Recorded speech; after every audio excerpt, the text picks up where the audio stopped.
අපේ වේදිකාවේ ඉන්න සහෝදරවරුන් සහෝදරියන් සියලු දෙනාගෙනුත් සහභාගී වෙන ඔයගොල්ලෝ සියලු දෙනාගෙනුත් අවසරයි.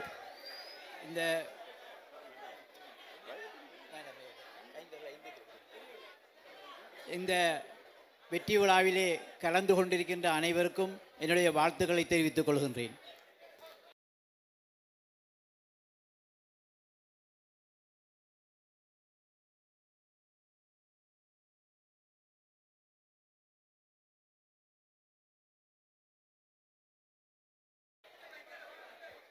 පළමු කොටම තමුන්නාන්සේලාට ස්තුතිවන්ත වෙනවා.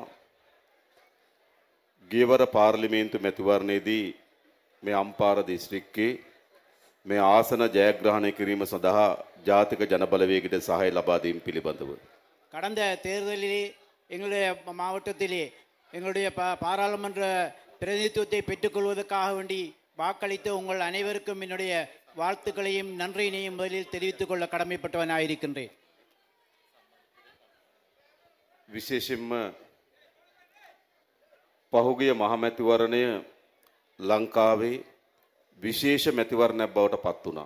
கடந்த பொது தேர்தல் இலங்கையிலே வரலாற்று ரீதியான ஒரு விசேடமான தேர்தலாக அமைந்திருந்தது.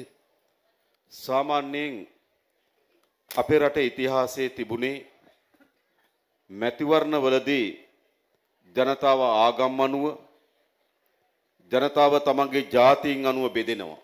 கடந்த காலங்களிலே நாங்கள் கண்டிருக்கின்றோம். பொது தேர்தலாக இருந்தால் மக்கள் இன ரீதியாக மத ரீதியாக சாதி ரீதியாக பிரிபட்டு வாக்களித்துக் கொண்டிருந்தார்கள். එහෙම නේද? அப்படி இல்லையா? නැගිනිර ජනතාව கிழக்கு மக்கள் තමන්ගේ මුස්ලිම් පක්ෂවල தங்களுடைய முஸ்லிம் கட்சிகளுக்கு வாக்களித்தார்கள். උතුරේ ජනතාව දෙමළ පක්ෂවල නායක තෝරගන්නවා. வடக்கு மக்கள் தமிழ் தலைவர்களை தெரிவு செய்தார்கள். දකුණ ජනතාව සිංහල පක්ෂවල නායක තෝරගන්නවා. தெற்கு மக்கள் சிங்கள கட்சி தலைவர்களை தெரிவு செய்தார்கள். එහෙම තමයි අපේ රටේ ඉතිහාසයේ තිබුණේ. அவ்வாறுதான் எமது நாட்டினுடைய வரலாறு இருந்து கொண்டிருந்தது. හැබැයි පහුගිය මහමැතිවරණයේදී මොකද්ද සිද්ධ වුනේ? ஆனால் கடந்த பொது தேர்தலில் என்ன நடைபெற்றது? මොකද්ද සිද්ධ වුනේ? என்ன நடைபெற்றது? ලංකාව එකතු වුණා. இலங்கை ஒன்றுபட்டது. උතුරේ ජනතාවත් දකුණේ ජනතාවත් නැගෙනහිර ජනතාවත් තෝරාගත්තේ එකම දේශපාලන ව්‍යාපාරය ජාතික ජනබලවේගය විතරයි. வடக்கு மக்களும் தெற்கு மக்களும் கிழக்கு மக்களும் தெரிவு செய்த ஒரே ஒரு கட்சி தேசிய மக்கள் கட்சி. ඒ කියන්නේ මැතිවරණය මොකක්ද උනේ? எனவே அந்த தேர்தலில் என்ன நடைபெற்றது? ජනතාව එකතු වුණා. மக்கள் ஒன்றுபட்டார்கள். දැන් අපි නැවත අපේ රටේ පෙරදුණු දේශපාලන ව්‍යාපාර උත්සාහ කරමින් තිබෙනවා ජනතාව බෙදන්න. எனவே அடுத்து மீண்டும் மக்களை பிரிப்பதற்கு பழைய கட்சிகள் முயற்சி செய்து கொண்டிருக்கின்றார்கள். පහුගිය කාලේ ලොකු සාකච්ඡාවක් මුස්ලිම් සමාජය තුල ගෙන යමින් තිබෙනවා. ජාතික ජනබලවේගයේ ආණ්ඩුව මුස්ලිම් ජනතාවට තරම් සලකන්නේ නැහැ වගේ අදහසක්. கடந்த காலங்களிலே முஸ்லிம் கட்சிகள் மக்கள் மத்தியிலே பிரச்சாரத்தை மேற்கொண்டார்கள். முஸ்லிம்களுக்கு முன்னுரிமை வழங்கப்படவில்லை, அவர்களுக்கு பொதுவான நல்ல இடங்கள் அவங்களுக்கு வழங்கப்படவில்லை என்று කියනව නේද? அப்படி சொன்னார்கள் தானே? ඒක ඇත්තද? அது உண்மையா? විශේෂම ගත්තොත් අපේ රටේ සිංහල දෙමළ මුස්ලිම් ભેදකින් තොරව හැම ජනතාවටම එක හා සමාන ලෙස සලකන ආණ්ඩුව තමයි ජාතික ජනබලවේගයේ ආණ්ඩුව. விசேடமாக இந்த நாட்டிலே இருக்கின்ற இன மத மொழி எந்த வேறுபாடும் இல்லாமல் எல்லா மக்களையுமே ஒன்றுபட தேர்ந்து ஒன்றுபட பார்க்கின்ற ஒரு அரசாங்கம் தான் தேசிய மக்கள் அரசாங்கம். ඉස්සර ආණ්ඩු තියෙන කාලේ මතකද? கடந்த காலங்களில் இருந்த ஆட்சியிலே உங்களுக்கு ஞாபகம் இருக்கின்றதா? දිගන ගැටුම් ඇති වෙනවා. எத்தனை திகனையிலே கலவரம் வெடித்தது. අකුරුණ ගැටුම් ඇති වෙනවා. அக்குருணையிலே கலவரம் வெடித்தது. අලුත්ගම ගැටුම් ඇති වෙනවා. அழுத்கமையிலே கலவரம் வெடித்தது. ආගමික ස්ථානයට පහර දීමින් සිද්ධ වෙනවා. சமய ஸ்தலங்களுக்கு சமய நிலையங்களுக்கு பாதிப்புகள் அவர்களுக்கு தாக்குதல் நடத்தினார்கள். අපි ඔයගලන්ට සහතිකයක් දෙන්නම්. நாங்கள் உங்களுக்கு சான்றுபடுத்துகின்றோம், உறுதிப்படுத்துகின்றோம். ආය ලංකාවේ එවැනි ගැටුමක් ඇති වෙන්න කිසිසේත්ම ඉඩ දෙන්නේ නැහැ. இனி ஒருபோதும் அவ்வாறான ஒரு வாய்ப்பு அவர்களுக்கு நாங்கள் வழங்க மாட்டோம். සිංහල දෙමළ මුස්ලිම් අපි කවුරුත් ඉපදෙන රට, අපි ජීවත් වෙන රට, අපි මියදෙන රට, අපි සමානයෙන් ලෙස ජීවත් වෙන රට. இந்த நாடு சிங்களம் தமிழ் முஸ்லிம் அனைவரும் இந்த நாட்டிலே பிறந்தவர்கள், இந்த நாட்டிலே வளர்ந்தவர்கள், இந்த நாட்டிலே மரணமடைய போவர்கள். எனவே எல்லோரையுமே சமமாக கருதுகின்ற ஒரு அரசாங்கம் தான் நாங்கள் அமைத்திருக்கின்றோம். විශේෂයෙන් මේ අම්පාර දිස්ත්‍රික්කයේ පහුගිය මහමැතිවරණයේදී අපි දිස්ත්‍රික්කයේ ජයග්‍රහණය කරාට මනාපෝලින් ආවේ අපේ සිංහල මන්ත්‍රීවරු නේද? කී දෙනාද? 4 දෙනා. සිංහල මන්ත්‍රීවරු 4 දෙනා තමයි ආවේ. உண்மையிலே விசேடமாக கடந்த திகாமடுலை தேர்தல் பொது தேர்தல் திகாமடுலையிலே மக்கள் அனைவரும் வாக்களித்த போதிலும் உண்மையிலே எம்பிகளாக தெரிவு செய்யப்பட்டவர்கள் 4 சிங்கள உறுப்பினர்கள் மாத்திரம்தான். මුස්ලිම් ජනතාව ජාතික ජනබලවේගයට විශාල ලෙස ඡන්දය දුන්නා. හැබැයි මනාපෝලින් ආවේ සිංහල මන්ත්‍රීවරු 4 දෙනා විතරයි. முஸ்லிம் மக்கள் மிக பெரும் அளவிலே அந்த தேசிய மக்கள் சக்திக்கு வாக்களித்தார்கள். ஆனால் விருப்பு வாக்கு முறையிலே சிங்களவர்கள் தான் தெரிவு செய்யப்பட்டார்கள். අපි ජාතික ජනබලවේගයට තීන්දුවක් අරන් තිබුණා. நாங்கள் தேசிய மக்கள் சக்தி ஒரு தீர்மானத்தை எடுத்திருந்தோம். තරඟවැදිලා පෙරදුණු කිසිවෙකුට மந்திரி දුර දෙන්නේ නැහැ කියලා. போட்டியிட்டு தோல்வி அடைகின்ற எந்த உறுப்பினருக்கும் அமைச்சர் பாராளுமன்ற பிரதிநிதித்துவத்தை வழங்குவதில்லை என்று. ඡන්දෙට තරඟවදිනවා පාර්ලිමේන්තුවට තේරෙන්නේ නැහැ. பாராளுமன்றத்துக்கு தேர்தலிலே போட்டியிடுகின்றார்கள், ஆனால் தெரிவு செய்யப்படுவதில்லை. ඒ කිසිවෙකුට යලි மந்திரி දුර දෙන්නේ නැහැ කියලා පක්ෂ තීන්දුවක් අරන් තිබුණා. அப்படிப்பட்ட எவருக்குமே நாங்கள் திரும்பவும் ஆசனங்கள் வழங்குவதில்லை என்று தீர்மானம் எடுத்திருந்தோம். ඒත් අපි ඒ තීන්දුව වෙනස් කරා. ஆனால் நாங்கள் அந்த தீர்மானத்தை மாற்றி அமைத்தோம். කවුරු වෙනුවෙන්ද? யாருக்காக வேண்டி? කවුරු වෙනුවෙන්ද? யாருக்காக வேண்டி? මුස්ලිම් ජනතාව වෙනුවෙන් අපි முஸ்லிம் மக்களுக்காக வேண்டித்தான். අපි අපේ සහෝදරයා எங்களுடைய சகோதரர் ආදම්බාව සහෝදරයා ஆதம்பா தோழர் அவர்கள் අපි පාර්ලිමේන්තුවට තෝරව ගත්තා. நாங்கள் பாராளுமன்றத்துக்கு தெரிவு செய்தோம். අපි ජාතිවාදී ව්‍යාපාර වලට එරෙහි ව්‍යාපාරයක්. நாங்கள் இனவாத சக்திகளுக்கு எதிரானவர்கள். අපි විශාල ලෙස වැඩ කරමින් ඉන්නවා. நாங்கள் நம்பிக்கையோடு வேலை செய்து கொண்டிருக்கின்றோம். හැබැයි ලොකු සාකච්ඡාවක් යනවා. பல கலந்துரையாடல்கள் நடந்து கொண்டிருக்கின்றது. පහුගිය කාලේ තරුණයෙක් අත්අඩංගුවට ගැනීම පිළිබඳව. கடந்த காலங்களிலே ஒரு இளைஞர் கைது செய்யப்பட்ட விடயமாக යනව නේද? அப்படி நடக்கின்றதானே? මොකද සිද්ධ වුනේ? என்ன உண்மையிலே நடைபெற்றது? තමුන්නාන්සලා දන්නවා පාස්කු පහරයක් අපේ රටේ සිද්ධ වුණා. உங்களுக்கு தெரியும், இந்த நாட்டிலே ஒரு ஈஸ்டர் தாக்குதல் ஒன்று நடைபெற்றது. உங்களுக்கு எல்லோருக்கும் தெரியும். ඒ ප්‍රහාරයෙන් පස්සේ මුස්ලිම් ජනතාව විශාල ලෙස කොන් වුණා, ලැජ්ජාභාවයට පත් වුණා. ඒගොල්ලෝ ඒකට මුහුණ දෙන්න ඉතාමත් අසීරුවෙන්. உங்களுக்கு தெரியும், அந்த தாக்குதலுக்கு பிறகு முஸ்லிம் மக்கள் மிக மோசமான முறையிலே நடத்தப்பட்டார்கள். அவர்கள் மிகவும் மோசமான முறையிலே அவர்களுடைய செயற்பாடுகளை, அவர்களுக்கு எதிரான செயற்பாடுகள் நடைபெற்றுக் கொண்டிருந்தன. ඒ වෙලාවේ මුස්ලිම් ජනතාව කිව්වේ මොකද්ද? அந்த சந்தர்ப்பத்திலே முஸ்லிம்கள் என்ன சொன்னார்கள்? මේම අන්තවාදී කණ්ඩායම් වර්ධනය වෙමින් තිබෙනවා. ඒගොල්ලෝ වැඩ කරමින් තිබෙනවා. ඒ පිළිබඳ ආණ්ඩුවට කිව්වා, පොලිසියට කිව්වා, ක්‍රියාමාර්ගයක් ගත්තේ නැහැ. ගත්තු නැති එකේ ප්‍රතිඵල තමයි මේ භුක්ති විඳින්න කියලා කිව්වා. அந்த நேரத்திலே முஸ்லிம்கள் சொன்னார்கள், தீவிரமாக சிந்தனை உள்ளவர்கள் இந்த நாட்டிலே இருக்கின்றார்கள், வேலை செய்து கொண்டிருக்கின்றார்கள், செயல்பட்டு கொண்டிருக்கிறார்கள் என்று நாங்கள் எவ்வளவோ அரசாங்கத்துக்கு சொல்லியிருந்தோம். ஆனால் அரசாங்கம் எவ்விதமான நடவடிக்கையும் எடுக்கவில்லை. அதனுடைய விளைவுதான் இது ஏற்பட்டிருக்கின்றது என்று சொன்னார்கள். ඒ නිසා අපි ආණ්ඩුවක් හැටියට තීරණයක ඉන්නවා. எனவே அரசாங்கம் என்ற அடிப்படையில் நாங்கள் ஒரு தீர்மானத்திலே இருக்கின்றோம். එවැනි සිදුවීම් යලි අපේ රටේ ඇතිවීමට ඉඩ නොදෙන්න. எனவே அவ்வாறான ஒரு சம்பவம் மீண்டும் இந்த நாட்டிலே இடம்பெறுவதற்கு நாங்கள் வாய்ப்பளிக்க கூடாது. අරුගම්බේ ප්‍රහාරයක් පිළිබඳ වාර්තා අපිට ආවා. உங்களுக்கு தெரியும், அர்ஹம்பையிலே ஒரு தாக்குதல் நடைபெற இருக்கின்றது என்ற ஒரு அறிக்கை வரை கிடைத்தது. විදේශ සොත්තු සේවාව මගිනුත් ඒ පිළිබඳ අපිට වාර්තා වුණා. வெளிநாட்டு புலனாய்வு நிறுவனங்கள் கூட எங்களுக்கு அந்த விஷயங்களை சொல்லியிருந்தார்கள். අපි දිවා රාත්‍රී නොබලා ආරක්ෂක මණ්ඩල රැස් වෙලා එම ප්‍රහාර වැළැක්වීම සඳහා ගත යුතු සියලු ක්‍රියාමාර්ග ගත්තා. நாங்கள் இரவு பகல் பாராது பாதுகாப்பு சபைகளை கூட்டி அதிலே பல தீர்மானங்களை நாங்கள் எடுத்தோம் இதற்கு எதிராக. ඒදී අපි 6 දෙනෙක් අත්අඩංගුවට ගත්තා. அதிலே நாங்கள் 6 பேரை கைது செய்தோம். සමහර කෙනෙක් ඉන්නවා අරුගම්බ ප්‍රදේශිකලා ඡායාරූප අරන් තිබුණා. சிலர் அருகம்பை பிரதேசத்திலிருந்து கைது செய்யப்பட்டார்கள். ඔහුගේ account එකට මුදල් වැටිලා තිබුණා. அவர் கணக்குக்கு பல காசு வந்திருக்கின்ற, பல கோடிக்கணக்கான காசு வந்திருக்கின்றது. විදේශයෙන් අත්අඩංගුවට ගත්තු කෙනෙක් එක්ක සබඳතාවයන් තිබුණා. வெளிநாட்டிலே கைது செய்யப்பட்ட ஒருவருக்கும் அவருக்கும் இடையிலே தொடர்பு இருந்தது. එතන දෙමළ කෙනෙකුත් හිටියා, මුස්ලිම් කීප දෙනෙකුත් හිටියා. அதிலே முஸ்லிம்களும் இருந்தார்கள், சில தமிழர்களும் இருந்தார்கள். හැබැයි අපි අත්අඩංගුවට ගන්නේ දෙමළ කියලාද මුස්ලිම් කියලාද? நாங்கள் கைது செய்தது முஸ்லிம் என்றோ தமிழர்கள் என்றோ அல்ல. නෑ. அவ்வாறு அல்ல. අපි අත්අඩංගුවට ගත්තේ ප්‍රහාර වැළැක්වීම අපේ ආණ්ඩුවේ වගකීමක්. நாங்கள் உண்மையிலே கைது செய்தது அவர்களை இந்த தாக்குதலை தடுப்பதற்காக வேண்டிய மாத்திரமே. ඒක කරන්න ඕනේ නැද්ද? அது செய்ய வேண்டுமா இல்லையா? කරන්න ඕනේ නැද්ද? செய்ய வேண்டும் தானே? කරන්න ඕනකම තියෙනවා. செய்ய வேண்டும். ඒ විදිහටම அதனை அவ்வாறு செய்தோம். මේ තරුණයාත් அதே போன்றுதான் இந்த இளைஞரும் කිසිදු සංවිධානයක් අපරාධ සංවිධානයත් එක්ක සබත්තාවයක් ඒ තරුණයාගේ තිබුණේ නැහැ. அவருக்கு எந்த விதமான நிறுவனங்களோடோ அல்லது இயக்கங்களோடு தொடர்புகள் இருக்கவில்லை. ඒ තරුණයා ස්වයන් අභිප්‍රේරණයට ලක් වෙලා තිබුණා. அவர் சுயமான ஒரு இது உணர்வு பெற்று இந்த முயற்சியில் ஈடுபட்டார். ඔහු ගිහිල්ලා ලංකාවේ ප්‍රධාන සුපර් මාකට් එකක ස්ටිකර් අලවලා තිබුණා. அவர் இலங்கையில் இருக்கின்ற மிக பெருமையான ஒரு 2 நிறுவனங்களுக்கு சென்று சூப்பர் மார்க்கெட்டுகளுக்கு சென்று ஸ்டிக்கர்களை ஒட்டினார் அவர். අපි ඒව අත්අඩංගුවට ගත්තා. நாங்கள் அவரை கைது செய்தோம். අරන් ඔහුගේ මුළු දේම අපි පරීක්ෂාවට භාජනය කරා. எனவே அவருடைய சகல விடயங்களை நாங்கள் ஆய்வுக்குட்படுத்தினோம்.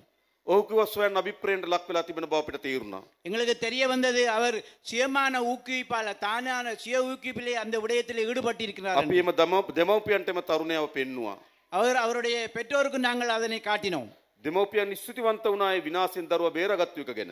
பெற்றோர்கள் எங்களுக்கு நன்றி சொன்னார்கள் இந்த இப்படியான விடயத்திலிருந்து அவரை பாதுகாத்ததை பற்றி. ඒක වැරදිද? அது பிழையா? ඒක වැරදිද? அது பிழையா? මේක කරන්න ඕන. அது செய்ய வேண்டியதுதானே. අපි පරීක්ෂණ කරලා නැවත ඒ දරුවා අපි නිදහස් කරා. நாங்கள் மீண்டும் அதை பரிசீலனை செய்து விசாரணை செய்து இப்பொழுது அவரை விடுதலை செய்திருக்கின்றோம். හැබැයි ඒ දරුවා ගැන ඉරිදට හැමදාම වාර්තා කරන්න ඕන මාස කිහිපයක් යනකම්. ஆனால் அவர் தொடர்ச்சியாக வந்து ஒரு மாதம் வரைக்கும் தொடர்ச்சியாக அவர் போலீஸுக்கு வந்து அறிக்கையிட வேண்டும். අපි අවධානයෙන් ඉන්න ඕන. நாங்கள் மேலே அவர் கவனத்தோடு இருக்க வேண்டும். විශේෂයෙන් මේ සහෝදර සහෝදරියන් දන්නවා. உங்களுக்கு தெரியும் விசேடமான நிலைமைகளை. අද YouTube හරහා இன்னைக்கு யூடியூப் மூலமாக සමාජ ජාලා වෙබ් අඩවිය හරහා சமூக ஊடகங்கள் மூலமாக ලෝකයේ විවිධ අන්තවාදී සංවිධානවල ප්‍රචාරයන් තියෙනවා. உலகத்தில் இருக்கின்ற பல்வேறு தீவிரவாத சிந்தனையுள்ளவர்களுடைய பிரச்சாரம் இங்க நாட்டிலே சென்று கொண்டிருக்கின்றது. ඒ ප්‍රචාරයන්ට අපේ දරුවනුත් අහු වෙලා තියෙනවා. அந்த பிரச்சாரங்களுக்கு அந்த செயற்பாடுகளுக்கு எங்களுடைய இளைஞர்களும் சேர்ந்திருக்கின்றார்கள். ඒ දරුවන්නේ අන්තවාදී ප්‍රවණතාවෙන් අපි මුදව ගන්න ඕන. எனவே எங்களுடைய இளைஞர்களை அவ்வாறான செயற்பாடுகளிலிருந்து நாங்கள் விடுவித்து எடுக்க வேண்டும். ඒකට තමයි ආණ්ඩු තියෙන්නේ. அதுக்காக வேண்டித்தான் அரசாங்கம் இருக்கின்றது. එමෙත සිද්ධියක් වෙන්න බලාගෙන ඉඳලා எனவே நிகழ்ச்சி நடைபெறும் வரை பார்த்து கொண்டிருக்க முடியாது. උනාට පස්සේ වැඩ කරන්න නෙවෙයි ආණ්ඩුවක් තියෙන්නේ. ஒரு நிகழ்ச்சி நடைபெற்றதுக்கு பிறகு செயற்படுவது அரசாங்கம் அல்ல. සිදුවීම් මලක්වා ගැනීම සඳහා තමයි ආණ්ඩුව හදලා තියෙන්නේ. எனவே நிகழ்ச்சிகள் நடைபெறுவதற்கு முதல் அதனை தடுப்பதுதான் உண்மையான அரசாங்கத்தினுடைய செயற்பாடு. එනිසා කිසිසේත්ම எனவே ஒருபோதும் මුස්ලිම් ජනතාව ඉලක්ක කොට ගත්තු අත්අඩංගුවට ගැනීමක් නෙවෙයි. முஸ்லிம் மக்களை குறிப்பாக நோக்கமாக கொண்டு கைது செய்த கைது அல்ல அது. අපේ රටේ සාමය ස්ථාපිත කිරීම සඳහා කරන කාර්යය. நாங்கள் இந்த நாட்டினுடைய சமாதானத்தை நிம்மதியையும் வேண்டி நாங்கள் அந்த செயற்பாட்டில் ஈடுபட்டோம். ඒ වගේම அதே போன்றுதான் ඔගොල්ලෝ දන්නවා අපේ රටේ විශාල ආර්ථික අර්බුදයක් තිබුණු වෙලාවක්. உங்களுக்கு தெரியும் இந்த நாட்டிலே மிகப்பெரிய பொருளாதார நெருக்கடி இருந்த நிலைமை. අපි සැලකිය යුතු ප්‍රමාණයක මේ ආර්ථික අර්බුදය සමනය කරගෙන තියෙනවා. நாங்கள் இப்பொழுது குறிப்பிட்ட அளவுக்கு நாங்கள் அந்த பொருளாதார நெருக்கடியை சமப்படுத்தி இருக்கின்றோம். ඩොලරය නිදිනකොට එකාගයක් නැගිටිනකොට තව ආගයක් තිබුණා. உங்களுக்கு தெரியும் டாலருடைய நிலைமை படுக்க போகின்றது ஒரு நிலைமையில் இருக்கும், எழுந்து பார்த்தவுடன் வேறொரு நிலைமையில் அந்த டாலருடைய பெறுமதி மாறி இருக்கும். අද රුපියල් 300 සීමාවේ ආරක්ෂා වෙලා තියෙනවා. நாங்கள் இன்று டாலருடைய பெறுமதியை 300 ரூபாய்க்குள்ளே வைக்கக்கூடிய அமைப்புக்கு நாங்கள் நடவடிக்கைகளை எடுத்திருக்கிறோம். ආර්ථික ස්ථාවරයි. எனவே பொருளாதாரம் நிதி உச்சயப்படுத்தப்பட்டிருக்கிறது. බැංකු පොලේ අනුපාතික 30-35ට ගියා. எங்களுக்கு தெரியும் வங்கிகளுடைய வட்டி வீதம் 30-35 வீதமாக அதிகரித்து கொண்டு போனது. ඒක අද 110ට වඩා යටින් තියාගෙන ඉන්නවා. அதை நாங்கள் இன்றைக்கு 10 வீதத்துக்கு உள்ள நாங்கள் நிறுத்தி இருக்கின்றோம். ඒක ආර්ථික ස්ථාවරභාවය පිළිබඳ සාධකයක්. அது பொருளாதாரம் நிச்சயப்படுத்தப்பட்டிருக்கின்ற உறுதிப்படுத்தப்பட்டிருக்கின்றதுங்கிறதுக்கான சான்று. අපේ රට විදේශ ආයෝජන දාලා ගියා. எங்களுக்கு தெரியும் இந்த நாட்டிலிருந்து வெளிநாட்டு முதலீட்டாளர்கள் நாட்டை விட்டு சென்றார்கள். ව්‍යාපෘති නතර වුණා. அவர்கள் பல வேலை திட்டங்களை விட்டு கைவிட்டு சென்றார்கள். අදේ සියලු ව්‍යාපෘති நாங்கள் அந்த அனைத்து வேலை திட்டங்களையும் ජපාන් රජයත්, ஜப்பான் நாடு, ඉන්දියානු රජයත්, இந்திய அரசாங்கம், චීන රජයත් சீன அரசு ආධාර දෙන සියලු ව්‍යාපෘති ලංකාවේ ආපහු පටන් ගන්න තීරණයක් අරන් තියෙනවා. உதவி செய்கின்ற அனைவரும் மீண்டும் இந்த நாட்டிலே அந்த திட்டங்களை உருவாக்குவதற்கு முடிவு செய்திருக்கின்றார்கள், முன் வந்திருக்கின்றார்கள். ඒ වගේම සමහර ව්‍යාපෘති වලින් ප්‍රතිලාභ ජනතාවට නැහැ. அதே போன்று சில வேலை திட்டங்களுடைய நன்மை மக்களுக்கு கிடைக்கவில்லை. සෞදි ආධාර යටතේ சவுதிய உதவி திட்டத்தின் கீழ் නොරචෝලි නිවාස 1500ක් විතර ගොඩ නැගුවා. உங்களுக்கு தெரியும் நுரச்சோலையிலே 150க்கும் மேற்பட்ட வீடுகள் உருவாக்கப்பட்டது. ගෙවල් 500ක් හැදුවා. 500 வீடுகள் உருவாக்கப்பட்டது. කොයි කාලෙද වැඩ ඉවරුනේ? எப்ப முடிந்தது அந்த வேலைகள்? 2013 විතර.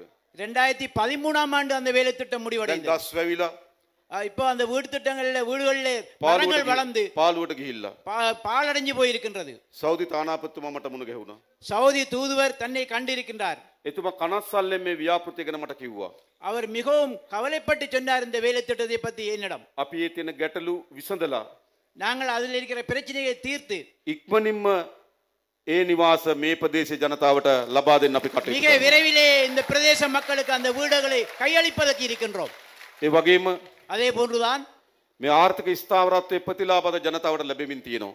இந்த பொருளாதார நிரந்தர தன்மைக்கு ஸ்திரத்தன்மையினுடைய விளைவு மக்களுக்கு கிடைப்பதற்கு ஏற்பாடு செய்கின்றோம். විශේෂයෙන්ම අපේ රාජ්‍ය සේවයට දීර්ඝ කාලයක් බඳවගෙන නැහැ. நாங்கள் நீண்ட காலமாக அரச சேவைக்கு யாரையும் உள்வாங்கவில்லை, சேர்த்துக் கொள்ளவில்லை. ටීයෝ මහත්තයා, போஸ்ட் மாஸ்டர், ඉංජිනේරු මහත්තයා, இன்ஜினியர், டெக்னிக்கல் ஆபீசர்ஸ், ඉංජිනේරු මහත්තයා, என்ஜினியர், කළමනාකරුවා அல்ல முகாமையாளர்கள், මේ වගේ අය රාජ්‍ය සේවය අද හිගයි. இந்த இன்றைக்கு நாட்டிலே மிக இப்படியான ஆட்களுடைய வெற்றிடம் நிறைய நிலவி கொண்டிருக்கிறது. පහළ විශාල ප්‍රමාණයක් ඉන්නවා. கீழ்மட்டத்திலே நிறைய பேர் இருக்கின்றார்கள். හැබැයි මැද අවශ්‍ය අය නැහැ. எனவே நடுப்பகுதியிலே தேவையான அளவுக்கு ஆட்கள் இல்லாமல் இருக்கின்றார்கள். අපේ ආණ්ඩුව අපි තීන්දුවක් ගත්තා. எங்களுடைய அரசாங்கம் தீர்மானத்தை எடுத்திருக்கின்றது. 30000ක් රාජ්‍ය සේවයට අලුතෙන් බඳව ගන්න. 30,000 பேரை அரசு சேவைக்கு உள்வாங்குவதற்கு தீர்மானம் எடுத்திருக்கின்றது. දේශපාලකයා පස්සේ යන්න උන්නේ. எனவே அரசியல் தலைவர்களுக்கு பின்னால, அரசியல்வாதிகளுக்கு பின்னால் நாங்கள் இந்த வேலைகளுக்காக வேண்டி செல்ல வேண்டியதில்லை. කිසි മന്ത്രിවරගේ ලියුම් ගන්න යන්න උන්නේ. எந்த பாராளுமன்ற உறுப்பினருடைய கையெழுத்து கடிதத்தை பெற வேண்டிய அவசியம் අපි இல்லை. පත්තරේ දැන්වීම දානවා. நாங்கள் பேர்லே விளம்பரத்தை போடுவோம். දරුවෝ ඇප්ලිකේෂන් එක දාන්න. பிள்ளை அதுக்கு விண்ணப்பிக்க முடியும். විභාගයක් තියලා அதுக்கான பரீட்சை இருக்கின்றது. සුදුසුකම් තියෙන දරුවෝ සියලු දෙනා ආණ්ඩුවට බඳව ගන්නවා. අපි தகுதியான அனைவரையும் நாங்கள் அரசாங்கத்துக்கு நியமிப்போம். ඇමතිගේ ලියුමක් ඕනද? அமைத்தி ஒரு தேவையா? ඒවා ඉවරයි. அந்த காலம் ඒ முடிந்தது. යුගය අවසන් කරලා තියෙන්නේ. அந்த முடிவடைய செய்யப்பட்டிருக்கின்றது. ඒ විතරක් නෙවෙයි. அது மாத்திரமல்ல, මම ඔබතුමාලාගේ විශේෂ මිල්ලන්න ආවේ. நாங்கள் உங்களுடைய விசேடமாக கேட்க வந்திருக்கிறது. මේ අවුරුද්ද අපි තීරණයක් කරන් තියෙනවා. இந்த வருடம் நாங்கள் ஒரு தீர்மானத்தை எடுத்திருக்கின்றோம். අලුතින් පොලිසියට 2000ක් බඳව ගන්න. புதிதாக போலீஸுக்கு 2000 பேரை தெரிவு செய்வதற்கு. අපේ පොලිසිය වල විශාල හිගයක් තියෙනවා. போலீஸ்லயே மிகப்பெரிய வெற்றிடம் நிலவி கொண்டிருக்கின்றது. අපේ පොලිසිය මහත්තුරු පැය ගණනාවක් එකතැන රාජකාරී කරන්න සිදු எங்களுடைய වෙලා போலீஸ் තියෙනවා. உத்தியோகத்தர்கள் மணித்தியால கணக்காக ஒரே இடத்துல வேலை செய்து கொண்டிருக்கின்றார்கள். විශේෂයෙන් පොලිස් දෙපාර්තමේන්තුවේ දෙමළ භාෂාවෙන් කතා කරන අයගේ හිගයක් තියෙනවා. போலீஸ் திணைக்களத்திலே தமிழ் மொழி பேசுகின்ற மிகப்பெரிய வெற்றிடம் நிலவி கொண்டிருக்கின்றது. ඔබ දෙමළ භාෂාව කතා කරන කෙනෙක්. நீங்கள் தமிழிலே பேசுகின்றவர்கள். පොලිසියට ගියොත් ඉන්නේ සිංහල භාෂාවෙන් කතා කරන පොලිසිය මහත්තයා. ஆனால் போலீஸுக்கு நீங்க போனீங்கன்னா அங்க சிங்களத்திலே பேசுகின்ற போலீஸ் அதிகாரிகள் தான் இருக்கின்றார்கள். එහෙනම් මොකද්ද වෙන්න උනා? எனவே என்ன நடைபெற வேண்டும்? මෙන්න අපි 2000ක් බඳව ගන්නවා. இந்த 2000 நாங்கள் இணைத்துக் கொண்டு ඒදි දෙමළ භාෂාව කතා කරන තරුණ තරුණියන් පොලිසියට බැඳෙන්න කියලා අපි ආරාධනා කරනවා. எனவே தமிழ் பேசுகின்ற இளைஞர் யுவதிகளை இந்த போலீஸ் சேவையில இணைந்து கொள்ளுங்கள் என்று நாங்கள் உங்களுக்கு அழைப்பு விடுக்கின்றோம். ඕගොල්ලෝ ටිකක් අදිමදි කරනවා වගේ පොලිසියට මම நீங்கள் கொஞ்சம் அதுக்கு விருப்பம் இல்லாத மாதிரி விளங்குகின்றது போலீஸ்ல சேர்றதுக்கு. ඉතින් එහෙම හරියන්නේ නැහැ. அப்படி செய்ய இயலாது. ඉතින් කවුද පොලිසිය වැඩ කරන්නේ? அப்ப யாரு போலீஸ்ல வேலை செய்யறது? ඕගොල්ලෝගේ භාෂාව තේරෙන කෙනෙක්. உங்களுடைய மொழியை தெரிஞ்ச ஒருவர். ඕගොල්ලෝ කියන දේ තේරෙන කෙනෙක්. நீங்க சொல்றதை விளங்கிக் கொள்ளக்கூடிய පොලිසියට ඕනනේ. போலீஸுக்கு தேவை. වැටුප් වැඩි කරලා තියෙන්නේ. சம்பளம் அதிகரிக்கப்பட்டிருக்கிறது. පහසුකම් දෙනවා තව. பல வசதிகளும் செய்து தரப்படும். පොලිසියට බැඳෙන්න කියලා දරුවන්ට ආරාධනා කරනවා. எனவே போலீஸ்ல இணைந்து கொள்ளுங்கள் என்று நான் என்னுடைய இளைஞர்களிடம் அழைப்பு விடுக்கின்றேன். ඒ විතරක් නෙවෙයි. அது மாத்திரமல்ல, ආර්ථික ස්ථාවර වීමේ ප්‍රතිඵල හැටියට பொருளாதார ஸ்திரத்தன்மையின் விளைவாக අපි රුපියල් 8500 අස්වැසුම 10000 දක්වත් 15000 අස්වැසුම 17500 දක්වත් වැඩි කරා. உங்களுக்கு தெரியும், எங்களுடைய அஸ்வசம வேலை திட்டத்தின் அந்த கொடுப்பனவுகளில் நாங்கள் அதிகரித்திருக்கின்றோம். 7500 ரூபாயை 10000 ரூபாயாகவும், அதே மாதிரி 12000 ரூபாய் 15000 ரூபாய் நாங்கள் மாற்றி அமைத்திருக்கின்றோம். හැබැයි මේ අස්වැසුම ලබා ගන්නකොට இந்த அஸ்வசமை கிடைக்கும் பொழுது பெறும் பொழுது ලැබිය යුතු පිරිසකට ලැබෙන්නේ නැති බව වාර්තා වෙලා තියෙනවා. ஆனால் கிடைக்க வேண்டியவர்களுக்கு கிடைக்காமல் விடப்பட்டுள்ளது என்பது அறிக்கையிடப்பட்டிருக்கின்றது. එනිසා අපි අලුතින් எனவே புதிதாக ලක්ෂ 4කට 4 லட்சம் பேருக்கு අස්වැසුම ලබා දෙනවා ජූනි මාසයේ ඉඳන්. அஸ்வசம கிடைக்க செய்ய இருக்கின்றோம் ஜூனி மாதத்திலே. මන්ත්‍රීලා පස්සේ යන්න එපා අස්වැසුම ගන්න. மந்திரிமாருக்கு எம்பிமாருக்கு பின்னால் நீங்க போக வேண்டாம். අපි ගම්මාන මට්ටමින් කමිටුවක් හදනවා.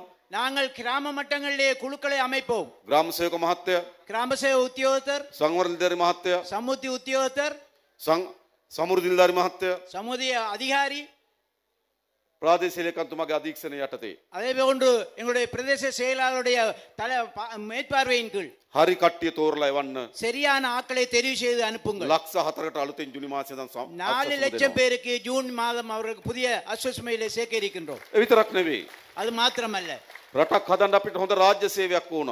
உண்மை நாட்டை முன்னெடுத்து செல்வதா இருந்தால் நல்ல ஒரு அரசு சேவை தேவை. ඉන්දියාව, இந்தியா, සිංගප්පූරුව වගේ රටවල් ගත්තොත් சிங்கப்பூர் போன்ற நாடுகளில் හොඳ රාජ්‍ය සේවයක් තියෙනවා. நல்ல ஒரு சிறப்பான அரசு சேவை இருக்கின்றது. අපිට එහෙම රාජ්‍ය සේවයක් නැහැ හොඳ. அவ்வாறான அரசு சேவை எமக்கு இல்லை. දක්ෂ හැකියාව තියෙන රාජ්‍ය සේවයට අද උරා ගන්න බෑ. நல்ல திறமையானவர்களை அரசு சேவைக்கு உள்வாங்குவதற்கு இயலாமல் இருக்கின்றோம். අපි ප්‍රශ්නයකට මුහුණ දීලා තියෙනවා. நாங்கள் பிரச்சனைக்கு முகம் கொடுத்திருக்கின்றோம். වැටුප් මදි.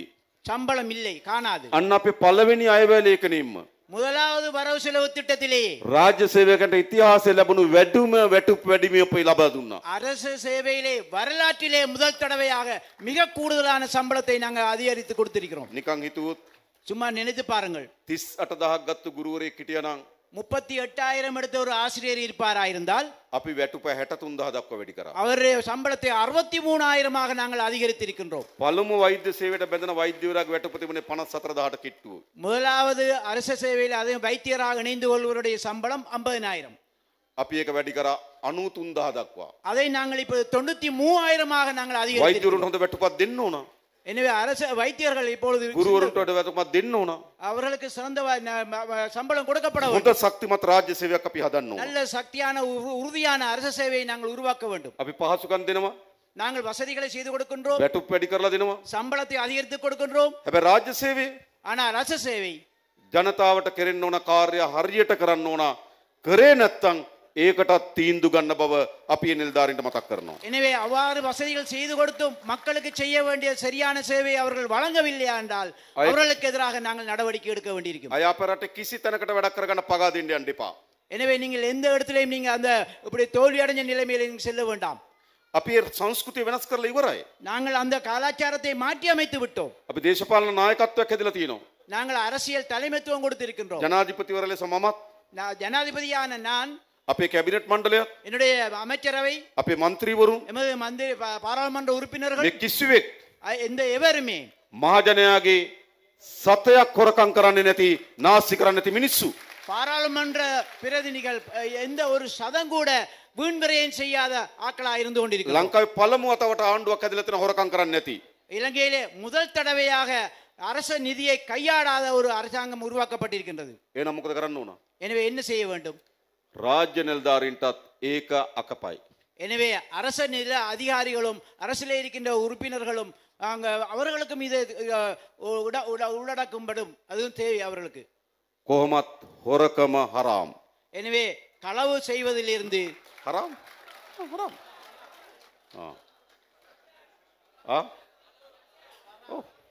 ஹராம் ஹராம் ஹராம் හරි களவு செய்வது ஹராம் தானே?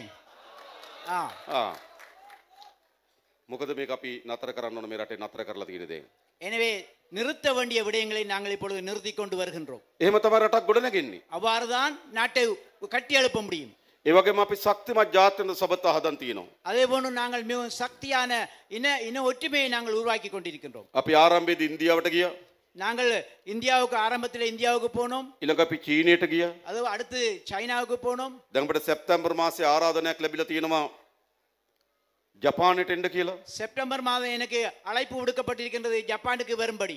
පහුගිය දවස්වල අපි එක්සත් අරාබි එමිරාජ්‍යයට ගියා. கடந்த காலங்களில் நாங்கள் ஐக்கிய அரபு குடியரசுக்கும் நான் சென்றிருந்தேன். එයි අගමැතිතුමා හම්බුණා. அதனுடைய பிரதமரை நான் சந்தித்தேன். රටවල් ඔක්කොගේම ආධාර අපි ගමින් තියෙන මේ රට ගොඩනගන්න. எனவே இந்த வெளிநாடுகளுடைய உதவிகளை ஒன்றாக சேர்த்து இந்த நாட்டை அபிவிருத்தி செய்வதற்கு நாங்கள் முயற்சி செய்து கொண்டிருக்கின்றோம். පහුගියදා ඉන්දියානු අගමැතිතුමාගේ සංචාරයෙන් கடந்த காலங்களிலே கடந்த வாரம் எங்களுடைய இந்திய பிரதமர் இலங்கைக்கு வந்திருந்தார். මේ නැගෙනහිර පළාතේ இந்த கிழக்கு மாகாணத்திலே කිරි කර්මාන්තයට, பால் உற்பத்தி, කුසි කර්මාන්තයට, விவசாயம், දීවර කර්මාන්තයට அதே போல் மீன்பிடித்துறை උදව් කරන්න உதவி செய்வதற்காக வேண்டி කෝටි 200කටත් වඩා වැඩි මුදල් ප්‍රමාණයක් ලබා දෙන්න එකගතාවය පළ කරලා තියෙනවා. 200 ආධාර 200 கோடிக்கு மேல் உதவியாக அவர் தருவதற்கு ஒத்துக்கொண்டிருக்கின்றார். අපි එක පටන් ගමු ලබන මාසී. நாங்கள் அடுத்த மாதம் அதை ஆரம்பிக்க இருக்கின்றோம். අපි ජාත්‍යන්තර සහාය අරන් තියෙන මේ රට ගොඩනගන්න. நாங்கள் சர்வதேச உறவுகளின் மூலமாக இந்த செயற்பாடுகளை ஈடுபட இருக்கின்றோம். ඒ විතරක් නෙවෙයි. அது மாத்திரமல்ல, අපි අපේක්ෂා කරන මොකද්ද? நாங்கள் எதிர்பார்ப்பது என்ன? මේ 2025 වසරේ 2025 வருடத்தில் ලංකාවට වැඩිම සංචාරකයන් එන වසර බවට පත් වෙන්නේ මේ 2025 වසර. இலங்கைக்கு கூடுதலான சுற்றுலா பிரயாணிகள் வருகின்ற ஒரு வருடமாக இதை நாங்கள் மாற்ற வேண்டும் என்று இருக்கின்றோம். විශේෂයෙන්ම මේ නැගෙනහිර පළාත விசேடமாக எங்களுடைய கிழக்கு மாகாணத்திலே අරුගම්බේ அருகம்பை, පාසිකුඩා வாசுகுடா, මේ අදිත්තාමත් හොඳ සුන්දර වෙරළ තීරයක් තියෙනවා. இந்த ஏரியா, இந்த பகுதியிலே இருக்கின்ற கடல் மிகவும் ரம்மியமான கடலாக இருந்து கொண்டிருக்கின்றது. මේ මහයෝ පැත්තේ උණු වතුර ලින් තියෙනවා. அதே போன்று மகோயா பகுதியிலே உங்களுக்கு தெரியும் வெந்நீர் ஊற்று கிணறு இருக்கின்றது. හොඳ වනජීවීන් ඉන්නවා. அதே போன்று நல்ல காட்டு விலங்குகள் இருக்கின்றார்கள். හොඳ සංචාරක කලාපයකට හොඳ තෝතැන්නක් මේක. அழகான சுற்றுலா தலமாக இவற்றை மாற்றி அமைக்க முடியும். අපි ඒ සඳහා විශාල හෝටල් ප්‍රමාණයකට එකගතාවය දැන් පළ කරලා තියෙනවා. நாங்கள் இப்பொழுது அந்த பிரதேசங்களிலே மிகப்பெரிய ஹோட்டல்களை அமைப்பதற்கான செயற்பாடுகளிலே நாங்கள் ஈடுபட்டு නැගෙනහිර පළාත සංචාර කර්මාන්තයේ විශාල දියුණුවක් ලබා ගන්න පුළුවන්කම තියෙනවා. අපි ඒක කරනවා. நாங்கள் உண்மையிலே கிழக்கு மாகாணத்திலே சுற்றுலாத்துறை மூலமாக மிகப்பெரிய அபிவிருத்தியை ஏற்படுத்த முடியும் என்று பூரணமாக நம்பிக்கொண்டு அதற்கான செயற்பட்டு கொண்டிருக்கின்றோம். ඒ වගේම කුෂ් කර්මාන්තයේ ඉදන அதே போன்று விவசாயத்திலேயும் සත්ත්ව පාලනයේ ඉදන ජනතාවගේ ඉඩම් පිළිබඳ ප්‍රශ්නයක් තියෙනවා. அதே போல் மிருக வளர்ப்புக்கும் தேவையான இடங்கள் இல்லாத நிலைமை இருக்கின்றது. ඉඩම් වල අයිතිය හරියට නැහැ. இன்னும் உண்மையிலே அந்த காணிகளோட உரிமை சரியாக எங்களுக்கு ඒක கிடைப்பதில்லை. වනජීවියෙක්ගෙන් එළවනවා. ஒன்று அது காட்டிலாக்கா சொந்தமான்னு சொல்லுகின்றது. වන සංරක්ෂණයකින් එළවනවා. அதே மாதிரி காட்டிலாக்கா அவர்கள் எங்களை திரட்டுகின்றார்கள். අපි නැවත ඉඩම් සියල්ල निराකරණය කරලා எனவே மிக விரைவிலே அந்த நிலங்களை எல்லாம் நாங்கள் விடுவித்து ජනතාවට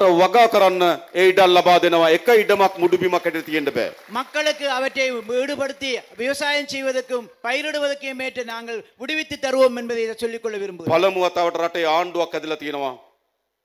රට ගොඩනගන වැඩපිළිවෙල සහිත ආණ්ඩුවක්. எனவே நாட்டிலே முதல் தடவையாக இந்த நாட்டை அபிவிருத்தி அடைகின்ற செயற்பாடுள்ள ஒரு அரசாங்கம் உருவாக்கப்பட்டிருக்கின்றது. මීට කලින් හැදුනේ இதுக்கு முதல் உருவாகினது മന്ത്രി ගොඩ යන ආණ්ඩුවක්. பாராளுமன்ற உறுப்பினர்களுடைய அவர்களை உருவாக்குகின்ற அரசாங்கம். ඇමති ගොඩ යන ආණ්ඩුවක්. அதே மாதிரி அமைச்சர்களை உருவாக்குகின்ற அரசாங்கம். ගොඩ ගියේ නැද්ද? அவர்கள் தான் முன்னுக்கு வந்தார்கள். அவர்தான் பணக்காரர்கள் ஆகினார்கள். මම දැන් වැඩි නම් කියන්නේ නැත්තම් කියන්න පුළුවන්. நான் அதிகமா பேரை சொல்ல விரும்பவில்லை, பேரை சொல்லலாம் உங்களுக்கு. ගොඩ ගියේ නැද්ද മന്ത്രി ඇමති? அவர்கள் தாங்கள் முன்னுக்கு வரவில்லையா? ඒ විතරක් නෙවෙයි ඇමතිගේ පුතත් නගර සභාවෙන් ගොඩ ගියා. எனவே அமைச்சருடைய மகனும் அந்த நகரசபை மூலமாக முன்னுக்கு வந்து விட்டார். ගියේ නැද්ද? ගියානේ. எனவே வந்துட்டால் தானே நீங்க கண்டீங்கனே. අන්න ආණ්ඩුවක් ඇදලා තියෙනවා. මොකද්ද? அப்ப அரசாங்கம் உருவாகினது யாருக்காக? රට ගොඩ යන நாடை உருவாக்குவதற்கு. සිංහල දෙමළ මුස්ලිම් ભેදකින් තොරව சிங்களம் முஸ்லிம் தமிழ் என்ற வேற்றம் இல்லாமல், උතුරු දකුණ නැගෙනහිර ભેදකින් තොරව வடக்கு கிழக்கு தெற்கு என்ற வேறுபாடு இல்லாமல் රට ගොඩ ගන්න ආණ්ඩුවක් හදලා තියෙනවා. நாட்டை அபிவிருத்தி அடைய செய்கின்ற கட்டியெழுப்புகின்ற அரசாங்கத்தை உருவாக்கி இருக்கின்றோம். මේ ආණ්ඩුව නෙවෙයි ඉස්සරහට යන්න ඕන. எனவே அதுக்கேற்ற விதத்தில் நாங்கள் செல்ல வேண்டும். මට කියන්න මේක හැර වෙන කෙනෙක් ගැන, இதை தவிர வேறு யாரும் இருக்கின்றார்களா இதை செய்வதற்கு? මේ ආණ්ඩුව ගැන වෙන කට්ටියක් ගැන කියන්න. இந்த இப்படி அமைக்கக்கூடிய வேறு யாராவது இருக்கான்னு சொல்லுங்கள். කවුද ඉන්නේ? யார் இருக்காங்க? කවුද ඉන්නේ? யார் කවුරුත් இருக்காங்க? නැහැ. யாரும் இல்லை. එහෙනම් ජාතික ජනබලවේගය තමයි මේ රට ගොඩනැගීමේ කාර්යභාරය අපි අතට ගන්නේ. எனவே தேசிய மக்கள் சக்தி தான் இந்த நாட்டை கட்டியெழுப்புகின்ற அந்த பாரிய பொறுப்பை ஏற்றிருக்கின்றது. අපි ජනාධිපතිවර ලෙසත්, நான் ஜனாதிபதி என்ற அடிப்படையிலும், කැබිනට් මණ්ඩලයේ ආණ්ඩුව ලෙසත් அமைச்சரவையிலேயும் அரசாங்கமும் ගොඩක් වැඩ කරනවා. ගොඩක් හැබැයි ගොඩක් ඒවා තියෙන ජාතික තලයේ. நாங்கள் அதிகமாக வேலை செய்கின்றோம் தேசிய மட்டத்திலே. අපිට ගොඩාක් වැඩ තියෙනවා මේ ගම්වල කරන්න. அதே போன்று நாங்கள் கிராம மட்டத்திலும் நியாயமான வேலைகள் செய்ய இருக்கின்றது. දැන් උදාහරණයකට ගත්තොත් நாங்கள் உதாரணமாக எடுத்துக்கொண்டால் අපිට වාර්තා වුණා මේ සේනානායක සමුද්‍රයට යටත් ඇලවේලි විශාල ලෙස කඩා වැටලා තියෙනවා කියලා. எனவே எங்களுக்கு அறிக்கையிடப்பட்டிருக்கின்றது இந்த சேனநாயக சமுத்திரத்தினுடைய வாய்க்கால்களுடைய அநேகமான வாய்க்கால்கள் உடைந்து விழுந்திருக்கின்றது என்று. අපි මුදල් වෙන් කරලා තියෙන ඒවා හදන්න. நாங்கள் அதுக்காக வேண்டிய பணத்தை ஒதுக்கீடு செய்திருக்கின்றோம். පොඩි පාරවල් හදන්න සල්ලි වෙන් කරලා තියෙන්නේ. அதிலே நாங்கள் மிகவும் கூடுதலாக செலவழிப்பதற்காக நாங்கள் ஒதுக்கி இருக்கின்றோம். මේ අවුරුද්ද අපි ප්‍රාග්ධන වියදම්, සංවර්ධනයට වියදම් இந்த முறை எங்களுடைய இந்த வருடத்தினுடைய முதலீட்டு செலவு බිලියන 1400ක් වෙන් කරලා තියෙනවා. மில்லியன் பில்லியன் 1400 பில்லியனை நாங்கள் அதுக்காக வேண்டி ஒதுக்கி இருக்கின்றோம். ලංකාවේ වැඩිම සංවර්ධනයට වෙන් කරපු මුදල්. இலங்கையிலே ஆக பெரிய அபிவிருத்திக்கான நிதி ஒதுக்கப்பட்டிருக்கின்றது. පාරවල් ටික හදන්න ඕන. ඇලවේලි හදන්න ඕන. ගොඩනැගිලි ටික හදන්න ඕන. அதே போன்று பாதைகள் அமைக்க வேண்டும், கட்டடங்கள் அமைக்க வேண்டும், அதே போன்று தேவையான வாய்க்கால்கள் அமைக்க வேண்டும். ඒ විතරක් නෙවෙයි. அது மாத்திரமல்ல, ඊළඟ අපි නොවැම්බර් මාසේ අයවැයලේකන ඉදිරිපත් කරනවා. அடுத்து இந்த வருடத்திலே நவம்பர்ல நாங்க அடுத்த பட்ஜெட்டை சமர்ப்பிக்க இருக்கின்றோம். ඒ නොවැම්බර් මාසේ අයවැයලේකනයට அந்த நவம்பர் பட்ஜெட்டிலே මේ පළාත් වලට කෙරෙන්න ඕන වැඩ ටික යෝජනා කරලා එවන්න ඕන. இந்த பகுதியிலே செய்ய வேண்டிய வேலைகளை பற்றி நீங்கள் எங்களுக்கு ஆலோசனைகளை அனுப்ப வேண்டும். කවුද යෝජනා කරන්නේ? யார் ஆலோசனை அனுப்புவது? ඔබට යෝජනාවක් තියෙනවා. உங்கள்ட்ட ஆலோசனை இருக்கின்றதா? ගමේ තව කෙනෙකුට යෝජනාවක් තියෙනවා. கிராமத்திலே வேறு யார்ட்டையும் ஆலோசனை එහා இருக்கின்றதா? ගමේ තව කෙනෙකුට යෝජනාවක් තියෙනවා. வேறு யார்ட்டையும் ஆலோசனை இருக்கின்றதா? ඒතර කොහොමද යෝජනා ටික එවන්නේ? எப்படி அந்த ஆலோசனைகளை நாங்கள் அனுப்புவது? ඒතර එවන්න බෑනේ. அது தனியா அனுப்ப முடியாது. අන්න ඒ නිසා මේ අක්කරේපත්තු නගර සභාව எனவே அதற்காக வேண்டித்தான் அக்கரைப்பத்து நகர சபை කණ්ඩායම පත් කරගන්න ඕන. எங்களுக்கு தேவையான ஆட்களை நாங்கள் நியமித்துக் கொள்ள வேண்டும். ඒතර ඒගොල්ලෝ යෝජනා ටික එකතු කරගන්නවා. எனவேதான் அவர்கள் அந்த ஆலோசனைகளை ஒன்றுபடுத்தி එකතු කරගෙන බලනවා මොකද්ද? ஒன்றுபடுத்தி என்ன செய்வார்கள்? කල්මුනේ නගර සභාවේ ආදායම කොච්චරද? கல்முனை நகர சபையினுடைய ஆதாய வருமானம் எவ்வளவு? ඒක වැඩි කරන්නේ කොහොමද? அதை எவ்வாறு அதிகரிப்பது? හැම සතයක්ම පරිස්සම් කරලා වැඩ ටික කරන්නේ කොහොමද? எவ்வாறு ஒவ்வொரு சதமும் வீண் விரயம் செய்யாமல் කියලා செலவழிப்பது? නගර සභාව සැලසුම හදනවා. அதுக்கேற்ற விதத்திலே அந்த நகர சபை திட்டத்தை வகுக்கும். හැබැයි සමහර විට වෙන්න පුළුවන් මොකද්ද? ஆனால் சில வேளை என்ன நடக்கலாம்? ඔක්කොම වැඩ ටික කරන්න නගර සභාවේ සල්ලි මදි වෙනවා. எல்லா வேலை திட்டங்களையும் செய்வதற்கு நகர சபையிலே காசு இல்லாமல் போகலாம். පොතුවිල් වගේ ප්‍රාදේශ සභාවක් ගත්තොත් பொத்தியில் போன்ற பிரதேச சபைகளை எடுத்துக்கொண்டால் විශාල ආදායමක් නැහැ. பெரிய வருமானம் இல்லை அவர்களுக்கு. හැබැයි වැඩ ගොඩක් තියෙනවා. ஆனால் வேலை நிறைய இருக்கின்றது. නම් ප්‍රාදේශ සභාවට නගර සභාවට සල්ලි මදි වුණාම எனவே பிரதேச சபைக்கு நகர சபைக்கு காசு காணாமல் போனால் ඒ යෝජනා ටික කරන්න බැරුව යනවා. அந்த ஆலோசனைகளை செய்ய முடியாது, செயல்படுத்த முடியாது. අන්නේ ව්‍යාපෘති ටික හදලා எனவே அந்த செயல் திட்டங்களை ஒன்றுபடுத்தி සල්ලි නැති නිසා කරන්න බැරි ව්‍යාපෘති ටික හදලා එවන්න ඕන මධ්‍යම ආණ්ඩුවට. எனவே செயல்படுத்த முடியாத அந்த செயல் திட்டங்களை ஒன்றுபடுத்தி காசுக்காக வேண்டி நாங்கள் மத்திய அரசாங்கத்துக்கு நாங்கள் මේ அனுப்ப ජූනි வேண்டும். මාසේ අපි යෝජනා ටික ගන්නවා. எனவே அந்த திட்டங்களை நாங்கள் ஜூன் නොවැම්බර් වල සල්ලි மாதம் වෙන් කරන්න. நவம்பர்ல நாங்கள் காசை ஒதுக்க இருக்கின்றோம். හැබැයි යෝජනා ටික එනකොට ஆனால் ஆலோசனைகள் வரும் பொழுது අපිට ඇස් පියාගෙන ඒක අනුමත කරන්න හැකියාව තියෙන්න ඕන. நாங்கள் கண்ணை திறந்து கொண்டு நாங்கள் கண்ணை மூடிக்கொண்டு நாங்கள் அந்த திட்டத்துக்கு நாங்கள் கையளிக்கக்கூடிய අක්කරේපත්තු ප්‍රාදේශ සභාව තියෙන ඉන්නේ ජාතික ජන බලවේගයේ කණ්ඩායමක් නම් அக்கரைப்பத்து பிரதேச சபையிலே தேசிய மக்கள் சக்தியினுடைய உறுப்பினர்கள் தான் ஆட்சியிலே இருக்கிறார்கள் என்றால் එවන යෝජනා ගැන අපිට බලන්න දෙයක් නැහැ. අපි අනුමත அவ்வாறான කරනවා. ஆலோசனைகளை பற்றி நாங்கள் பார்க்க வேண்டியதில்லை. கண்ணை மூடிக்கொண்டு நாங்கள் அதுக்கு அனுமதி அளிப்போம். ඇයි? ஏன்? දැන් හදනවා පාරක්කට කොන්ක්‍රීට් දාන්න ඕන කියලා. உண்மையிலே அதில் போடுகின்றால் பாதையில கான்கிரீட் போட வேண்டும் என்று අපේ മന്ത്രിවරු කණ්ඩායම අපේ ප්‍රාදේශ නගර සභාවන්තන ඒගොල්ලෝ මේ යෝජනාව එවනවා. எங்களுடைய பிரதிநிதிகள் அப்படியான ஒரு ஆலோசனையை அனுப்புகின்றார்கள். එනකොට අපි දන්නවා வரும்பொழுது எங்களுக்கு தெரியும் කොන්ක්‍රීට් එක ඔක්කොම පාරට යන බව. எனவே எங்களுக்கு தெரியும் கான்கிரீட் முழுக்க பாதையில போடப்படும் என்று எங்களுக்கு தெரியும். වෙන කණ්ඩායමක් ඉන්නවා. வேறு ஆட்கள் இருக்கிறார்கள். ඒගොල්ලෝ එවනවා මේ කොන්ක්‍රීට් පාරට සල්ලි දෙන්න කියලා. அவங்களும் கான்கிரீட் பாதைக்கு காசு அனுப்புங்கள் என்று ஆலோசனை அனுப்புகின்றார்கள். අපි எங்களுக்கு අපි බලනවා පාරට කීයක් යනවද සාක්කුවට කීයක් යනවද. எனவே நாங்கள் பார்ப்போம் பாதைக்கு எவ்வளவு காசு ஒதுக்கப்படும், அவங்களுடைய பொக்கெட்டுக்குள்ள எவ்வளவு காசு போகும் என்று தான் நாங்க பார்ப்போம். අපි බහණ්ඩාගාරේ සල්ලி එකතු කරලා நாங்கள் இது හොරකම් කරන්නේ නැතුව திரைசரியில காசை ஒன்று சேர்த்து හොරකම් කරන්නේ නැතුව களவெடுக்காமல் නාස්ති කරන්නේ නැතුව வீண்விரையும் செய்யாமல் අක්කරේපත්තුවට එවන හොරකම් කරන්න. நாங்கள் அக்கரைப்பத்துக்கு அனுப்புறோம். இங்க களவெடுப்பதற்கு එවන්න ඕනද? கொடுக்க முடியுமா? එවන්නේ මතක තියාගන්න. அப்படியானதுக்கு நாங்க அனுப்ப மாட்டோம். ඇයි? ஏன்? අපි මධ්‍යම ආණ්ඩුව හොරකම නතර කරලා නම් நாங்கள் மத்திய அரசாங்கம் களவை நிறுத்தி இருக்கிறோம். ඒකෙන් ඉතුරු කරන සල්ලි ටික නම් එවන්නේ අක්කරේපත්තු සභාවට. அதிலே மிச்சம் பிடிக்கின்ற காசை நாங்கள் அக்கரைப்பத்துக்கு அனுப்புறோம். ඒකෙත් හොරකම නතර කරපු කණ්ඩායමක් ඉන්න ඕන. அதிலே களவெடுக்காத குறிப்பினர்கள் இருக்க வேண்டும். එනිසා කාටද මේවා යන්න ඕන? எனவே யாருக்கு நாங்கள் அனுப்புவது? මේවා යන්න ඕනකම තියෙන ජාතික ජන බලවේගෙම තමයි දිනන්න ඕන. எனவே தேசிய மக்கள் சக்தி தான் இதிலே வெல்ல வேண்டும். මධ්‍යම ආණ්ඩුව එක පැත්තක மத்திய அரசாங்கம் ஒரு பக்கமும் නගර සභාව තව පැත්තක. நகரசபை வேறொரு பக்கமும். මධ්‍යම ආණ්ඩුව හොරකම නතර කරන්න හදනවා. மத்திய அரசாங்கம் களவை நிறுத்துவதற்கு முயற்சி செய்கின்றது. ප්‍රාදේශ සභාව හොරකම් කරන්න හදනවා. பிரதேச சபையிலே களவெடுக்கின்றார்கள். දෙනවද එහෙම? நடக்கும் தானே? එහෙම දෙන්න ඕනද? அப்படி நடக்க முடியுமா? கொடுக்கலாமா? මධ්‍යම ආණ්ඩුව හොඳ දිශාවට රට මාරු කරලා තියෙනවා. எனவே மத்திய அரசாங்கத்துக்கு ஏற்ற விதத்திலே ஆட்சி மாற்றம் එන ஏற்படும். මේ ප්‍රාදේශ සභා නගර සභාවත් හොඳ දිශාවට අපි මාරු කරමු. எனவே பிரதேச சபை மாகாண சபைகளிலே நாங்கள் மாற்றி அமைக்க வேண்டும்.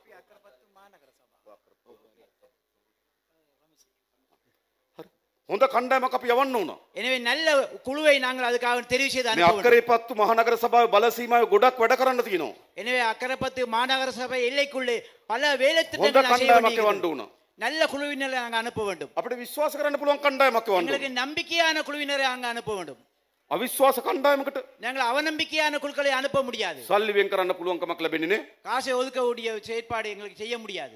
ඒ නිසා අන්න எனவே මේ අක්කරේපත්තු මහනගර සභාවේ කණ්ඩායමට அக்கரைப்பத்து மாநகர சபை குழுவினருக்கு අපේ නායකත්වය දෙන රමිස් සහෝදරයා எங்களை தலைமைத்துவம் வழங்குகின்ற ரமேஷ் தோழர், අපි දීර්ඝ කාලයක් තිස්සේ දන්න මිනිස්සු நாங்கள் நீண்ட காலமா அவரை பத்தி எங்களுக்கு தெரியும். அவர் யார் என்று. අපි දිනන බව දැනගෙන වේදිකාවට ආපු අය නෙවෙයි. அவர்கள் நாங்கள் வெல்வோம் என்று நினைத்துக் கொண்டு மேடைக்கு வந்தவர்கள் அல்ல. අපි 103 ඉන්නකොටත් நாங்கள் 103 இருக்கின்ற காலத்திலேயே අපිත් එක්ක හිටියේ. எங்களோட இருந்தவர்கள். අපි ගෙදර ගිහිලා තියෙනවා. நாங்கள் வீட்டுக்கு போயிருக்கிறோம், කාලා බීලා තියෙනවා.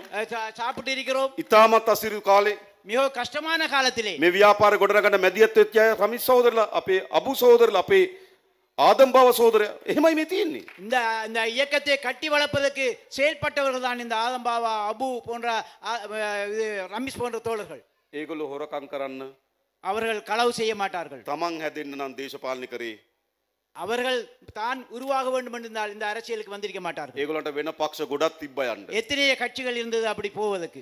අසීරුම කාලෙත් මේ පක්ෂ හිටියේ මේ රට හදන්න. கஷ்டமான காலத்திலே எங்களோடு ஒன்று சேர்ந்து இருந்தார்கள். ඒ නිසා මේ මහනගර සභාව බාර දෙන්න ඕනකම තියෙන්නේ எனவே இந்த மாநகர சபையை யாருக்கு நாங்கள் ஒப்படைக்க මේ வேண்டும்? සහෝදරුන් මේ සහෝදරියන්ට. இந்த சகோதரர்களுக்கு நாங்கள் ஒப்படைக்க வேண்டும். හොඳ නගර සභාවක් අපි හදමු. நல்ல ஒரு மாநகர சபை දූෂණයෙන් තොර නගර සභාවක්, அந்த ஊழல் இல்லாத ஒரு மாநகர சபை, සංවර්ධනය කරන නගර සභාවක්, அபிவிருத்தி அடைய செய்யக்கூடிய மாநகர சபை, සභාවේ තියෙන සල්ලි ටික පරිස්සම් කරලා ප්‍රදේශයට වැඩ කරන නගර සභාවක්. சபையினுடைய காசை மிக நல்ல முறையில் செலவழிக்கக்கூடிய ஒரு சபை, මධ්‍යම ආණ්ඩුවත් එක්ක එකට වැඩ කරන නගර සභාවක්. மத்திய அரசாங்கத்துடன் சேர்ந்து இணைந்து செயல்படக்கூடிய ஒரு சபை. අන්න ඒ වෙනුවෙන් අපි எனவே அதற்கு ஒரு விதத்தில் මේ මැයි 6 වෙනිදා இந்த மே மாதம் 6ஆம் தேதி මේ නැගෙනහිර පළාතේ සියලු ප්‍රාදේශ සභා නගර සභා கிழக்கு மாகாணத்தில் இருக்கிற அனைத்து மாநகர சபை நகர சபைகளும் ජාතික ජන බලවේගයට බාර දෙන්න අපි වැඩ කරමු.